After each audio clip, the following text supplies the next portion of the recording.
मार्गशीर्ष पौर्णिमेच्या दिवशी मृग नक्षत्रावर सायंकाळी दत्तांचा जन्म झाला, म्हणून त्या दिवशी दत्त जयंती जन्मोत्सव साजरा केला जातो. श्री दत्त अवताराचा उगम आणि प्रवास अद्भुत आहे. जाणून घेऊया दत्त जयंतीची जन्मकथा. तुम्ही व्हिडिओ स्किप न करता शेवटपर्यंत नक्की पहा, म्हणजे तुम्हाला ही कथा समजून जाईल. आणि व्हिडिओ आवडला तर व्हिडिओला लाईक जरूर करा. हॅलो, नमस्कार, श्री स्वामी समर्थ. मी रेश्मा, तुम्हा सगळ्यांचं रेश्माच्या दुनियादारीमध्ये पुन्हा एकदा स्वागत करते. अत्रि ऋषींची पत्नी अनुसया ही अत्यंत पतिव्रता व साध्वी स्त्री होती. ती आश्रमात पतीच्या सानिध्यात राहून पतीचे उत्तम प्रकारे सेवा करीत असे. तसेच आश्रमात येणाऱ्या प्रत्येक अतिथीचे मोठ्या प्रेमाने व आदराने स्वागत करी. वेळोअवेळी आलेला पाहुणा अनुसयाच्या आश्रमातून कधी उपाशीपोटी गेला नाही किंवा खाली हाताने गेला नाही. तिचा हा आचार पाहून प्रत्यक्ष सूर्यदेवसुद्धा तिच्यापुढे शीतल होई, पवनदेव तिच्यापुढे नम्र होई, एवढा तिचा पतिव्रतेचा प्रभाव होता. पतीबद्दल तिच्या ठायी असलेली अनन्य भक्ती व लोकांबद्दल असलेला आत्यंतिक आदर यामुळे तिचे नाव साध्वी व पतिव्रता स्त्री म्हणून सर्वमुखी झाले. ही वार्ता अर्थात नारद मुनींच्या सुद्धा कानावर पडली. त्यांनी ही वार्ता वैकुंठाला जाऊन ब्रह्मा विष्णू महेश यांच्या पत्नींना सावित्री, लक्ष्मी, पार्वती यांना सांगितली. तेव्हा साहजिकच त्यांना या अनुसयाबद्दल मत्सर वाटू लागला. ही अनुसया किंचित मानव व आपण देवी, तेव्हा या अनुसयेचे वर्चस्व आपणावर उपयोगी नाही, तेव्हा तिचे सत्व हरण करावे असे त्यांच्या मनात विचार आला आणि हा विचार त्यांनी आपल्या पतीजवळ बोलून दाखवला. त्रिमूर्ती म्हणजे ब्रह्मा विष्णू महेश तिथे आले आणि म्हणाले, ती पतिव्रता कशी आहे ते आम्ही पाहतो व तिचे व्रतभंग आम्ही जरूर करतो. अशी प्रतिज्ञा करून त्या तिघांनी ब्राह्मणाचे रूप धारण केले. शुभ्र धोतर, अंगावर रेशमी उपरण आणि हातात कमंडलू अशा रूपात ते तिघे अत्रि ऋषींच्या आश्रमात आले. भर दुपारची वेळ होती. यावेळेस आपल्या आश्रमात आलेले ब्राह्मण अतिथी पाहून अनुसयेने त्यांना मोठ्या आदराने बसायला आसन दिले.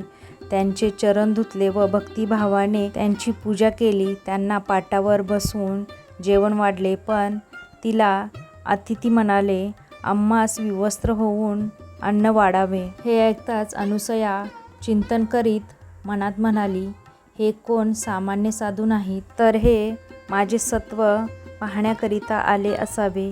यात जर विमुख पाठवले तर माझे सत्वाची हानी होईल. माझे मन निर्मळ आहे, शिवाय माझ्या पतीचे तप सामर्थ्य माझ्या मागे आहे. असा विचार करून अनुसया तात्काळ घरात गेली. त्यावेळी तिचा पती देवाजवळ ध्यानस्थ बसले होते. त्यास ही सारी कथा निवेदन केली.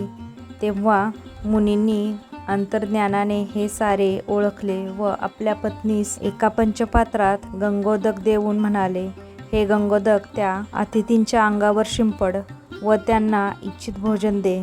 तेव्हा पतीच्या आज्ञेप्रमाणे तीर्थाचे पंचपात्र हाती घेऊन अनुसया आश्रमाबाहेर आली. हातातील गंगोदक त्या तिघांवर शिंपडले.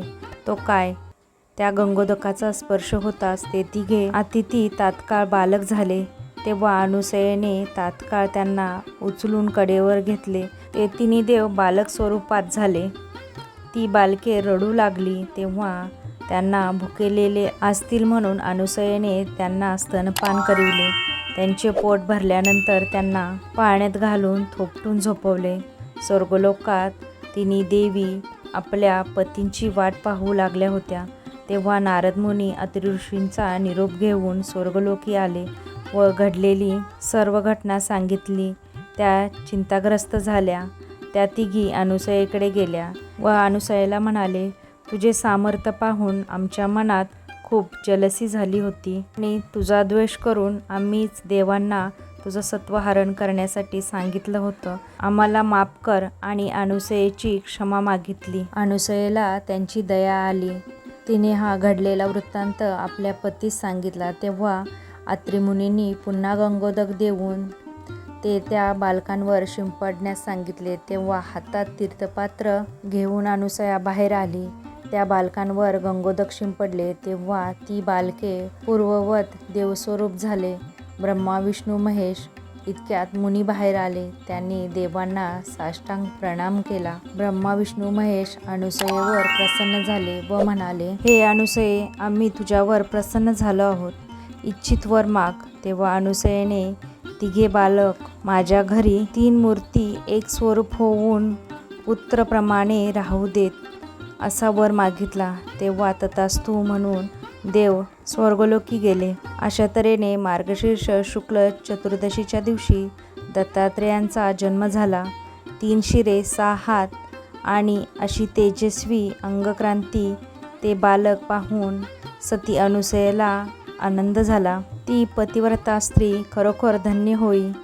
तेव्हापासून आजतागायत मार्गशीर्ष शुक्ल पौर्णिमेला प्रदोषकाली दत्त जयंतीचा उत्सव प्रतिवर्षी साजरा होतो. हा उत्सव कर्नाटक, महाराष्ट्र, आंध्र प्रदेश आणि गुजरातमध्ये त्यांची सर्वाधिक पूजा केली जाते. तर तुम्ही सुद्धा 4 डिसेंबरला दत्त जयंती साजरी करा. दत्त महाराजांचा आशीर्वाद तुमच्यावर सदैव राहू हीच दत्त महाराजांच्या चरणी प्रार्थना करते आणि आजच्या व्हिडिओचा इथेच एंड करते. जर व्हिडिओ आवडला तर व्हिडिओला लाईक, शेअर, सबस्क्राईब करा. पुन्हा भेटूया आपण उद्याच्या नवीन व्हिडिओसोबत. तोपर्यंत सगळ्यांना श्री स्वामी समर्थ. जय जय स्वामी समर्थ.